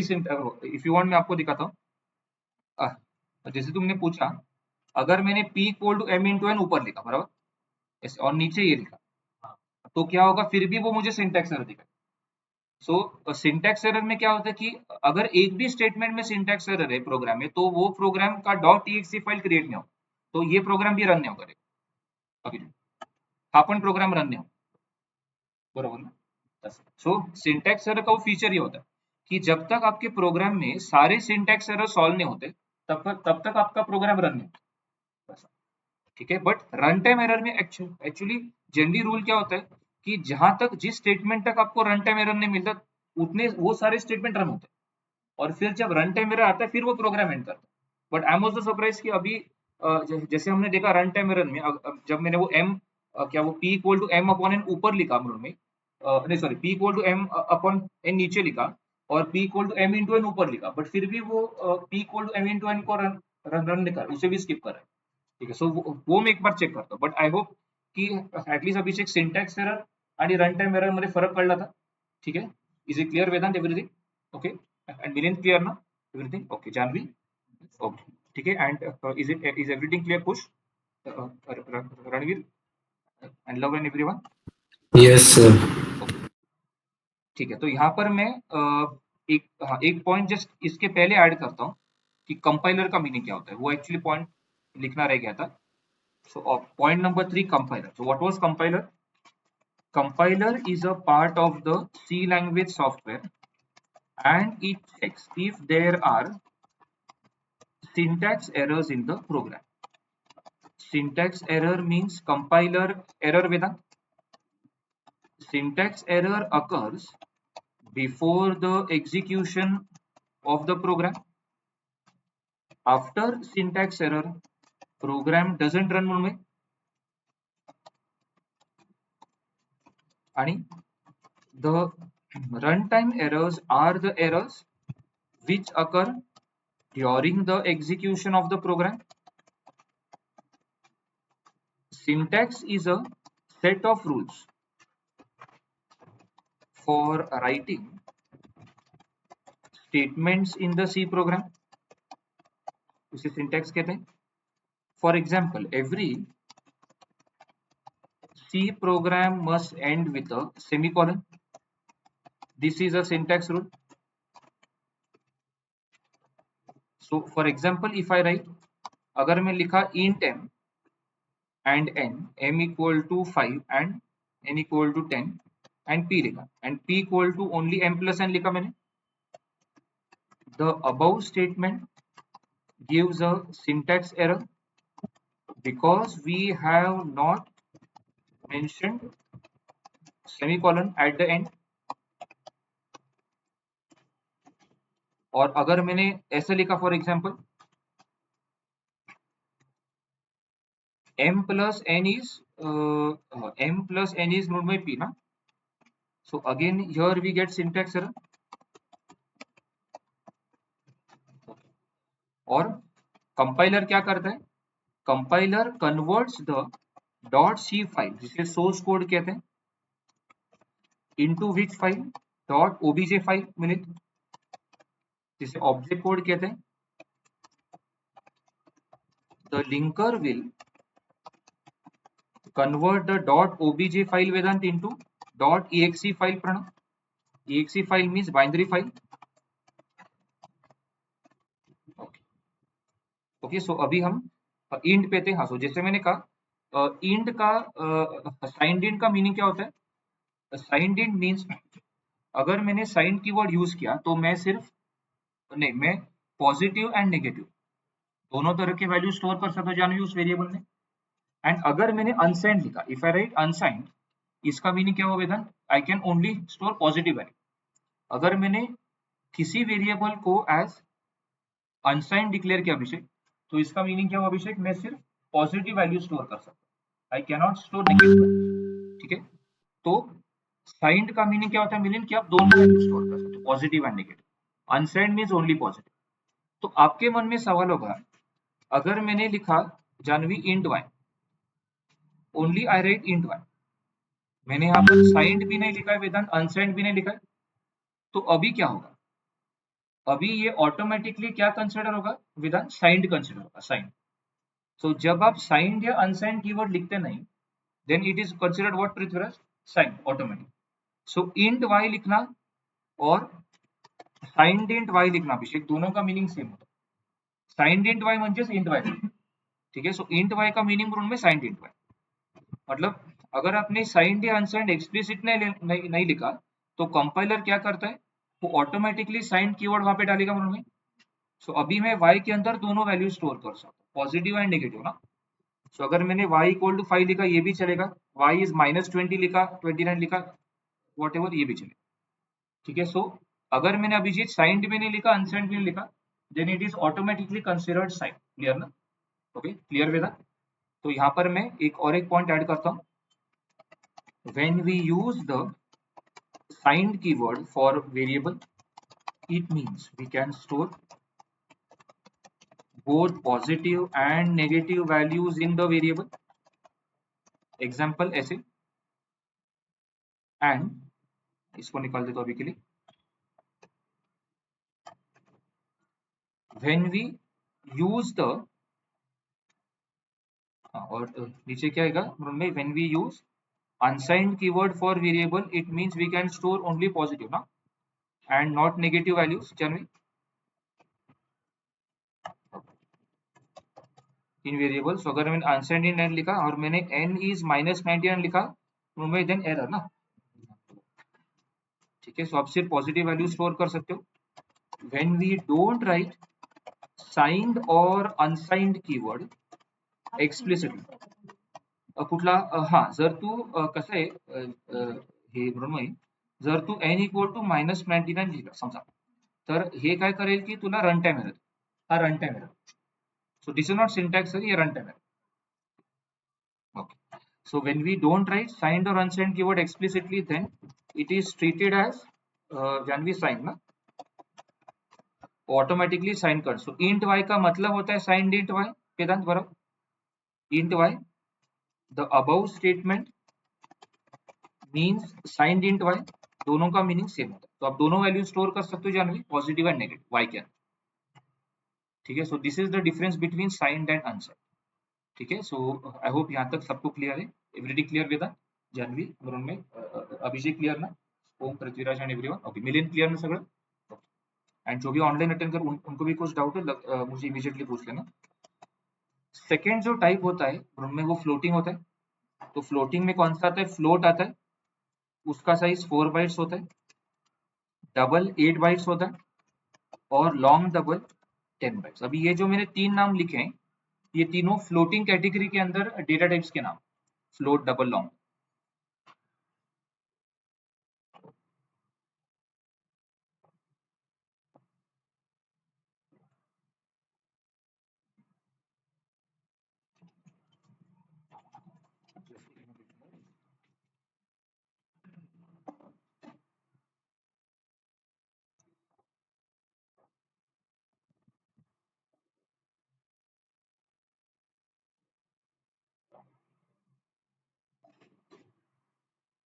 ओके, तो फ्लोटिंग के अंदर ये तीनों डेटा टाइप्स आते हैं. तो फ्लोटिंग और इंटीजर में डिफरेंस क्या है? जैसे रैशनल नंबर्स और इंटीजर में होता है बोलो कि फ्लोटिंग के अंदर आप दोनों स्टोर कर सकते हो ना, positive and negative, and sorry वो तो कर सकते हो बट विद डेसिमल पॉइंट भी स्टोर कर सकते हो बोलो भाई, इंटीजर के अंदर only without decimal. So I will mention this point. Floating data types include positive and negative values with or without decimal point. So for example, अगर मैंने float m लिखा आणि जर का मी जानवी लिहिलं m इक्वल टू 5.4 तो ये ठीक है. उसके नीचे अगर मैंने लिखा समजा मी असं लिहिलं म्हणून मी m is 7 समजा, तर आता काय, सो जब मैं लिखता हूँ m is 7 तो ऐसा नहीं कि मुझे एरर आएगा, 7 भी फ्लोटिंग के अंदर आता है तो m के अंदर कौन सी वैल्यू स्टोर होगी बेटा 7.0 बराबर 7.0. So after execution of all this three statement, ये तीनों स्टेटमेंट रन होने के बाद अभिषेक m की वैल्यू क्या होगी 7.0. बट अगर वो इंट होता, जैसे मैंने लिखा कहा इंट होता और आपने 7.9 लिखा तो वो 7 स्टोर. वो पॉइंट भी मैं ऊपर एक इंटीजर के अंदर मेंशन करता हूँ. अगर मैं लिखा int x and x is 4.9 लिखा, so the value which is stored in x is 4 ना, we don't get error with that, वो 4 स्टोर करें. एंड अगर मैंने लिखा int m is -5.9, value stored in m is -5 ना, माइनस डेसिमल पॉइंट निकलेगा ना, ठीक है. सो फ्लोटिंग के अंदर ये तीनों टाइप्स आते हैं. ये तीनों जो मैंने लिखे हैं बेसिकली वेदांत, ये सारे keywords. Float is also keyword Vedant, double भी कीवर्ड होता है, लॉन्ग डबल भी होता है. मतलब लॉन्ग डबल एक पूरा डेटा टाइप का नाम है, जैसे साइंड इंट होता है, लॉन्ग इंट होता है, वैसे लॉन्ग डबल.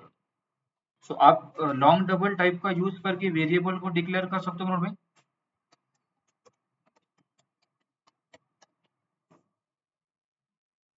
सो यहाँ पर मैंने लॉन्ग डबल एन लिखा है. So N is a variable of which type, long double में, और उसका साइज कितना है जानवी 10 बाइट्स.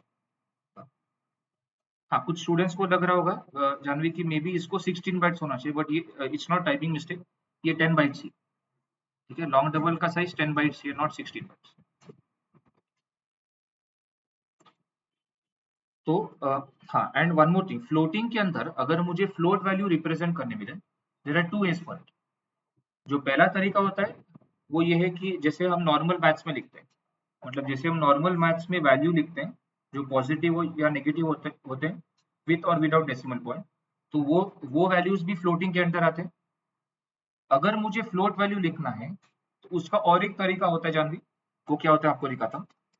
अगर मैं लिखा float n, suppose n is 4.2e8,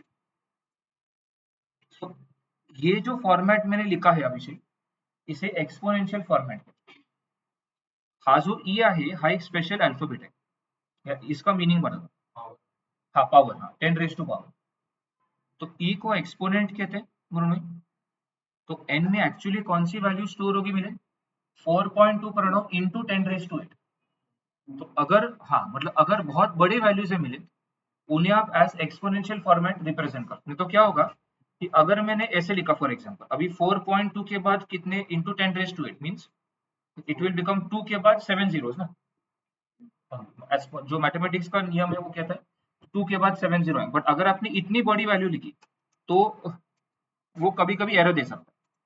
तो अगर उसे मतलब बहुत जो बड़े वैल्यू होते हैं या जो बहुत छोटे, इवन बहुत छोटे जो वैल्यू होते हैं, फॉर एग्जांपल अगर मैं लिखा 4.2 e -10 मिले, तो इसका मीनिंग क्या हुआ, इसका मीनिंग ये था 4.2 इंटू 10 रेज टू -10, अगर -12 किया इंटू 10 रेज टू -12, सो ई का मतलब होता है 10 रेज टू पावर. तो 4.2 इंटू 10 रेज टू -12 का मीनिंग क्या होता है अभिषेक, आप मैथ्स में पढ़ा होगा कि डिवाइडेड बाय 10 रेज टू 12 बराबर ना, 4.2 डिवाइडेड बाय 10 रेज टू. सो जो इतनी छोटी वैल्यू है जिसमें डॉट डेसिमल प्लेसेस आते हैं, उसे अगर मैंने प्रोग्राम में लिखा तो वो शायद एरर दे सकता है. तो ये जो बहुत बड़े वैल्यूज होते हैं या बहुत छोटे वैल्यूज होते हैं उन्हें रिप्रेजेंट करने के लिए मृण्मयी में एक्सपोनेंशियल फॉर्मेट का यूज कर सकता कुछ. तो आई will just right here what is exponential format. exponential format is used for representing either very large or very small float values. Example,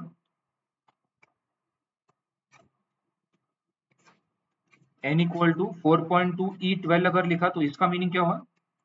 Here the value assigned to n is 4.2 multiplied by 10 raised to 12 म्हणून में, और अगर मैं लिखा Janvi 4.8 e minus 14, the value of n is विधान 4.2 multiplied by 10 raised to minus 14 ना, मतलब क्या हुआ 4.2 divided by 10 raised to 14 विधान, बराबर, ठीक है. So is it clear Janvi? Abhishek clear ना था? Okay Vedant, everything is clear? Abhijit and Milind clear ना सगळं? सो इसे कहते हैं exponential format. So exponential format जैसे मैंने कहा वो हम उन फ्लोट वैल्यूज के लिए यूज कर सकते हैं जिनकी वैल्यू बहुत बड़ी है म्हणून में या बहुत छोटी, मतलब जो उस रेंज के बाहर है, उस रेंज के बाहर अगर कुछ वैल्यू है उसे भी आप रिप्रेजेंट कर सकते इजियर फॉर्मेट में यूजिंग दिस.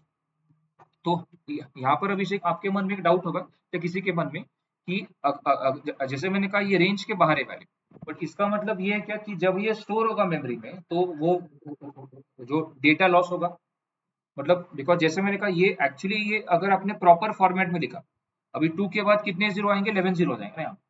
अगर मैंने उसे एज इट इज लिखा तो एज इट इज अगर लिखा वेदांत तो इसका मतलब श्योरली क्या होगा कि कुछ डेटा लॉस होगा, मतलब वो कुछ इनवैलिड वैल्यू स्टोर कर. बट अगर आपने एक्सपोनेंशियल फॉर्मेट में स्टोर किया वेदांत तो वो इनवैलिड वैल्यू नहीं स्टोर करता, वो उसे इसी फॉर्मेट में स्टोर करता है रैम मेमोरी.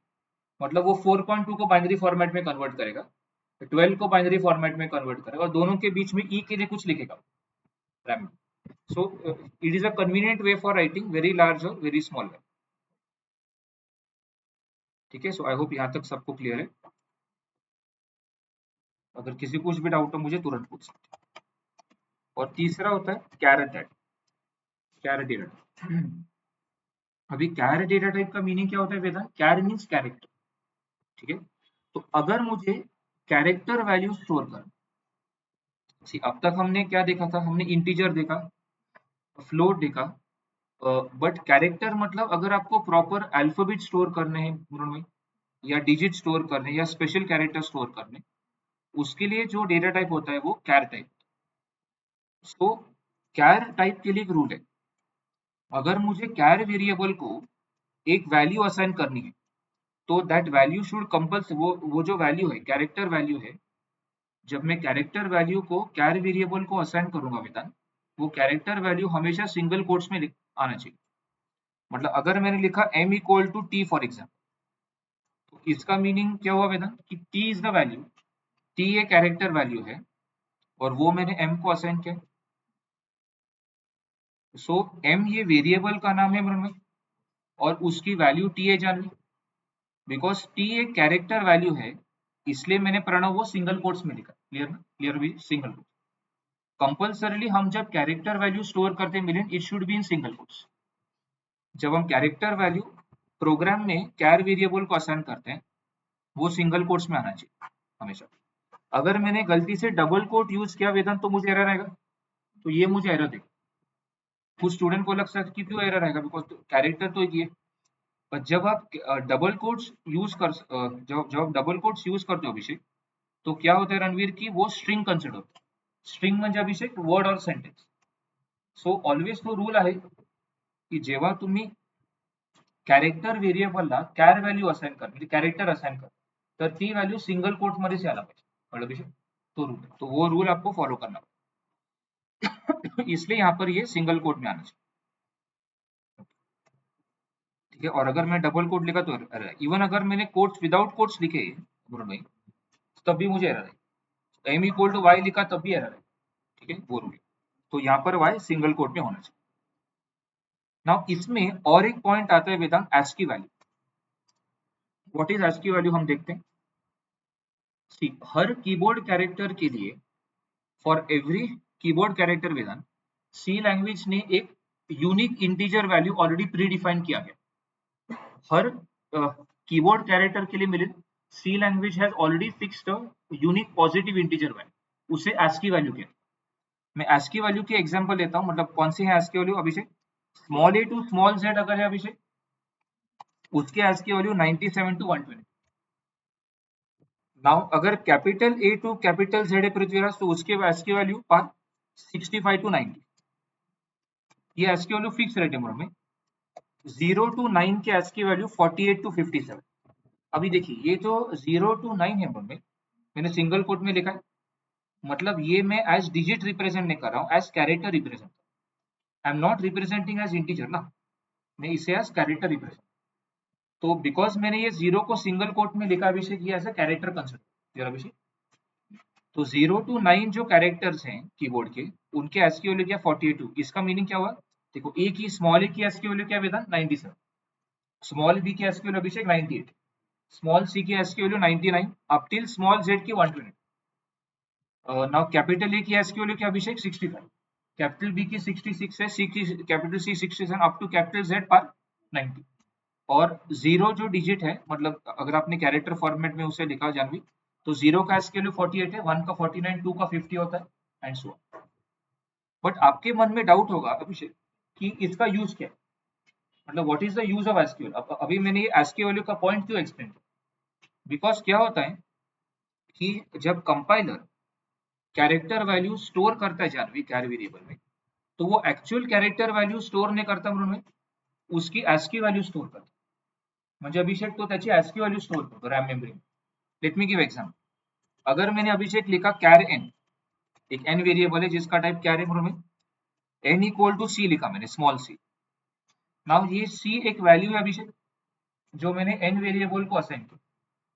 तो जब ये c स्टोर होगा रैम मेमोरी में, now what is the ASCII value of small c? 99। तो 99 स्टोर होता है। बिकॉज क्योंकि जाहिर सी बात है कि जो कैरेक्टर है वो कैसे स्टोर होगा ना रैम मेमोरी। कैरेक्टर को किसी एक न्यूमेरिकल फॉर्मेट में उसे कन्वर्ट करना पड़ेगा और फिर वो numerical format as a binary value store. So n के अंदर मतलब कौन सी वैल्यू स्टोर होगी? 99 स्टोर होगी। So the ASCII value of small c is 99। तो इसलिए मिलियन क्या होगा? n के अंदर कौन सी वैल्यू स्टोर होगी वेदा? 99 स्टोर। क्लियर वेदा? 99।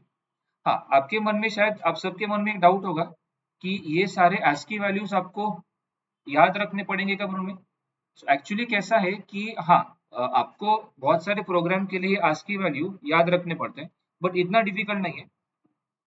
आपने अगर अभिषेक सिर्फ स्मॉल ए का, कैपिटल ए का और 0 का ASCII वैल्यू याद रखा, तब आपको ऑटोमेटिकली बाकी के अल्फाबेट्स के ASCII वैल्यू मिलेंगे। अगर आपको स्मॉल ए का पता है तो आपको बी का पता +1 करना पड़ेगा सिर्फ। अगर आपको एम का चाहिए तो आपको सिर्फ देखना पड़ेगा कि ए और एम के बीच में कितने कैरेक्टर्स आते हैं, अल्फाबेट्स आते हैं, और वो जितने नंबर ऑफ अल्फाबेट्स आते हैं वेदांत ए और एम के बीच में, वो मुझे ए के ASCII वैल्यू को ऐड करना पड़ेगा। फॉर एग्जाम्पल डी का कितना 100, और ए से लेके डी तक कितने कैरेक्टर्स आप क्रॉस करते हो? 3 कैरेक्टर ना, A to B, B to C, C to D, मतलब 3 5 क्रॉस कर। सो 97 + 3 100, इसलिए डी का 100 वैसा।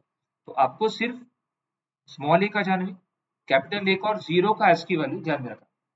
हाँ, आपके मन में और एक सवाल होगा कि जो स्पेशल कैरेक्टर्स है में, जैसे प्लस होता है, माइनस होता है, और वो सब जो ब्रैकेट्स और सब ना, ये सब, तो ये भी कैरेक्टर्स होते हैं, कॉमा, सेमीकोलन और सब, तो उनको भी ASCII वैल्यू होते हैं क्या? हाँ, उनको भी होते हैं, बट उनके ASCII वैल्यू आपको वेदांत ध्यान में रखने की जरूरत है। उनके ASCII वैल्यू आपको याद रखने की जरूरत है। जस्ट आपको अल्फाबेट्स और डिजिट्स के, और वो भी सारे अल्फाबेट डिजिट के नहीं, just small A, capital A और 0 का आपने याद रखा, तो बाकी का ऑटोमेटिकली आपको मिलेगा। तो इवन दो स्पेशल कैरेक्टर को भी ASCII वैल्यू होते हैं में, अगर मैं लिखा n इज प्लस ऐसा, तो प्लस को भी ASCII वैल्यू होता है, बट प्लस का ASCII वैल्यू क्या है ये आपको ध्यान में रखने की जरूरत है, ठीक है। But as I said, alphabets and digits आप उनके ASCII वैल्यूज को आपको ध्यान में रखना पड़ेगा, बट इट्स नॉट डिफिकल्ट। मैंने आपको ऑलरेडी हिंट बताया वो कैसे आप ध्यान में रख सकते हो। सो ASCII वैल्यू का यूज यहाँ पर होता है कि जब आप किसी भी कैरेक्टर को स्टोर करते हो कैर वेरिएबल के अंदर जानवी, उसकी ASCII वैल्यू स्टोर होती है Pranav, not the actual character, ठीक है। तो मैं यहाँ पर ऐसा लिखता हूँ, char it is use for storing single character values of the keyboard. When we assign character value to char variable, we must mention the character value in single quotes. Janvi, example ऐसा, every character has a unique positive integer predefined value for it called ASCII value. Prithviraj, ASCII value का table यहाँ पे. When we store a character value in a char variable, the actual character value is not stored in the char variable, but what is stored? Its ASCII is stored. पर उसका ASCII value store होगा बेटा.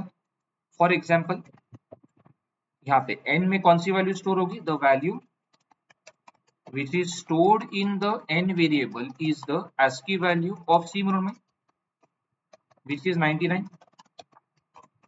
बराबर. अगर मैंने लिखा n equal to 3, हाँ अभी कौन सी वैल्यू स्टोर होगी बताइए. अभी देखो 3 मैंने एज अ कैरेक्टर मेंशन किया अभिषेक, बराबर, सिंगल कोट में. सो 3 की ASCII वैल्यू क्या है टेबल से? 51 ना, 51. सो 51 is stored in n variable. But और एक एग्जांपल दे, अगर मैंने वेदांत लिखा n इज 9, अब यहाँ पर कंफ्यूजन हो सकता है. कुछ लोगों को लगेगा 9 की ASCII वैल्यू कितना? 57. तो 57 स्टोर, बट 57 स्टोर नहीं होगा बिकॉज मैंने 9 को एज अ कैरेक्टर लिखा नहीं, मैंने 9 को एज अ इंटीजर ही लिखा है. सो यहाँ पर 9 itself ये ASCII वैल्यू कंसीडर हो, 9 itself is considered ASCII value. तो 9 के अंदर n के अंदर कौन सी वैल्यू स्टोर होगी बेटा? 9 ही स्टोर होगी. अगर मैंने 9 को सिंगल कोट में लिखा होता अभिषेक तो फिर 57 स्टोर. बट अभी क्या होगा वेदांत? मैंने 9 को एज इंटीजर लिखा विदाउट कोट, तो 57 स्टोर नहीं होगा पर 9 स्टोर होगा. So here we have written 9 without single quote. So it is treated as integer value, and so the actual value which is stored in n is not ASCII value of 9 but it is 9 because 9 is integer ना. हाँ हाँ मिळेल. हाँ बरोबर. हो correct. नाही actually कसं आहे सी मध्ये जस्ट लाईक मी ते इंटिजरच्या बाबतीत सांगितलं तो मिळेल की आम्ही जेव्हा फ्लोट व्हॅल्यू असाइन करतो इंटिजरला ते एरर देत नाही. ते काय करतो, ती पॉइंटची व्हॅल्यू काढून टाकतो. सो सी मध्ये तो ऑटोमॅटिक टाइप कास्टिंग करतो. सी मध्ये म्हणजे सी लँग्वेज मध्ये एक फीचर आहे की जरी तुम्ही डिफरेंट, अगर आपने डिफरेंट डेटा टाइप का भी वैल्यू स्टोर किया variable, it will do automatic type casting. So म्हणजे for example as a give let X C, अगर मैं लिखा इंट पी लिखा आणि मी लिहिलं p इक्वल टू 4.9, सो इकडे तो मला एरर देत नाही, तो 4 व्हॅल्यू स्टोर करतो. तसंच तिकडे होतं कॅरेक्टरच्या केसमध्ये.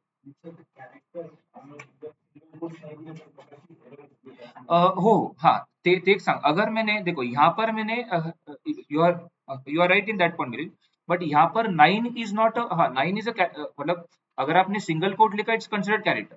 बट अगर आपने सिंगल कोट नाही लिखा, जर तू सिंगल कोट लिहिलं नाही तर तो इंटिजर कन्सिडर. पण जर तू असं लिहिलं असतं n equal to z direct मग एरर येईल मला, बिकॉज त्याला कळणार नाही z काय आता. बरोबर. इकडे मला z ला सिंगल कोट मध्ये लिहायला कळलं मिळेल. पण ऍज अ सेड की जेव्हा मी 9 ला सिंगल कोट मध्ये लिहित नाही तो 9 ला काय it will consider 9 as integer one, म्हणजे 9 ला तो एज इंटीजर स्टोर करेल. म्हणजे यहाँ पर वो 9 को ही एज ASCII वैल्यू कंसिडर करता. बट अगर मैंने ऐसे लिखा जैसे मैंने कहा n इक्वल टू z लिखा, तो यहाँ पर उसका z का मतलब समझ में नहीं आता मेरे. It will not know what is z because z is not ASCII value और इंटीजर वैल्यू. तो यहाँ पर वो एरर देगा. सो इकडे मला z ला सिंगल कोट में लिहिणं कंपल्सरी. कळलं ना? क्लियर ना? ओके क्लियर वेदा? हाँ सिंगल कोट मध्ये, हो सिंगल कोट मध्ये लिहायला. फ्लोट, हा नाही फ्लोट पण ऍक्च्युली कसं आहे ते एकदा मला पण चेक करावं लागेल. म्हणजे मे बी असं होईल, आता समजा मी लिहिलं n इज 49.9 म्हणून, तो यहाँ पर क्या होगा, I think so what will happen, मुझे लग रहा है ऐसा कि वो 0.9 निकालेगा, 49 स्टोर करेगा मेरे n में, और 49 इज ASCII वैल्यू ऑफ 1 अभिषेक. तो n की एक्चुअल कैरेक्टर वैल्यू क्या होनी चाहिए? फिर 1 होनी चाहिए, बराबर ना. Character value 1, ASCII value 49. 49.9 मतलब पूर्ण 0.9 तो काढून टाकेल ना. बरोबर, बिकॉज कैसा होता है कि जब आप फ्लोट वैल्यू असाइन करोगे कैर वेरिएबल को तो वो पॉइंट निकाल देता है. तो अभी ऍक्च्युअल व्हॅल्यू कोणची स्टोर होगी विदिन 49. आणि मी काय म्हटलं होतं कॅरेक्टर मध्ये ऍक्च्युअली ASCII व्हॅल्यू स्टोर होती म्हणजे 49 स्टोर होईल. 49 स्टोर होगा वेदन एन में, but 49 is ASCII value for 1 ना, for digit 1 in character form. तो एन की कैरेक्टर वैल्यू कितनी होगी 1 होगी. हाँ प्रिंट करताना ते कसं आहे मिलिंद की ते ह्याच्यावर अवलंबून अजून मी तुम्हाला मैंने आपको अब तक प्रिंटफ स्कैनफ सिखाने वो कल के लेक्चर में पढ़ाने वाला था. बट अभी के लिए जस्ट क्योंकि तुमने डाउट पूछा मैं आपको बता देता हूँ. अगर मैंने प्रिंटफ परसेंट डी लिखा और एन लिखा बराबर जाने, तो अभी परसेंट डी का मीनिंग क्या होता है वो आपको कल एक्सप्लेन करूंगा जैसे मैंने कहा. But percent D means integer. तो अभी मैंने अगर परसेंट डी लिख के एम लिखा so I am specifying N as integer value वेदा, तो अभी वो क्या प्रिंट करेगा 49. बट अगर मैंने परसेंट सी लिखा यहाँ पे प्रणव अभी वो 1 प्रिंट कर. क्लियर ना. अगर मैंने परसेंट सी लिखा आता तो त्याला कॅरेक्टर फॉर्मॅट मध्ये प्रिंट म्हणजे परसेंट. सो बेसिकली ऐसा होता है कि जब आप कैरेक्टर वैल्यू प्रिंट कर रहे हो कैरेक्टर वेरिएबल की वैल्यू प्रिंट कर रहे हो जानवी, तो अगर आपने परसेंट यूज किया वो ASCII वैल्यू प्रिंट करता है और परसेंट सी यूज किया अभिषेक तो कैरेक्टर प्रिंट. आता हे पर्सेंट ऍज अ थोडं अभिषेक हे तुला थोडं नवीन आहे आपण उद्या शिकवणारच आणि फक्त डाऊट विचारलं म्हणून ते मी सांगेन. पर्सेंट डी म्हणजे तो इंटीजरला तो स्पेसिफाय करतो इंटीजर.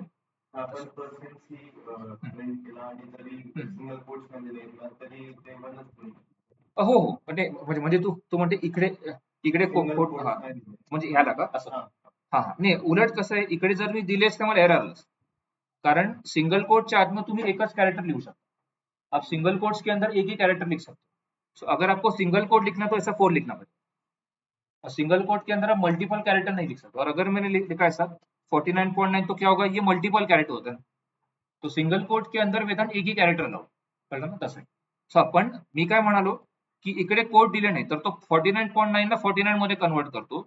ASCII व्हॅल्यू 49 कन्सिडर होईल आणि एन मध्ये कुठली व्हॅल्यू स्टोर होईल 1 कॅरेक्टर व्हॅल्यू 1 असेल त्याची आणि ASCII व्हॅल्यू 49 म्हणजे ऍक्च्युअली 49 स्टोर होईल. सो इफ यू वांट वो भी मेंशन करता हूं. Here the ASCII value ASCII value stored in n is how much 49 बोलूं मैं because it removes the decimal point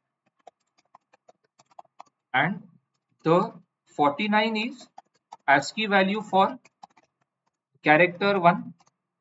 So the actual character value of n is 1 बराबर ना. n का actual character value 1. ठीक है. और ASCII वैल्यू कितना है 14. क्लियर मिलेन ना. हा हा स्ट्रिंग चालेल पण मग इन दॅट केस मला आता स्ट्रिंग मी तुम्हाला हा स्ट्रिंग अजून शिकवलं नाहीये. स्ट्रिंग मी तुम्हाला पुढे मैं आपको आगे पढ़ाने वाला हूँ after some chapter because string के लिए मुझे एरे लगता है कैरेक्टर.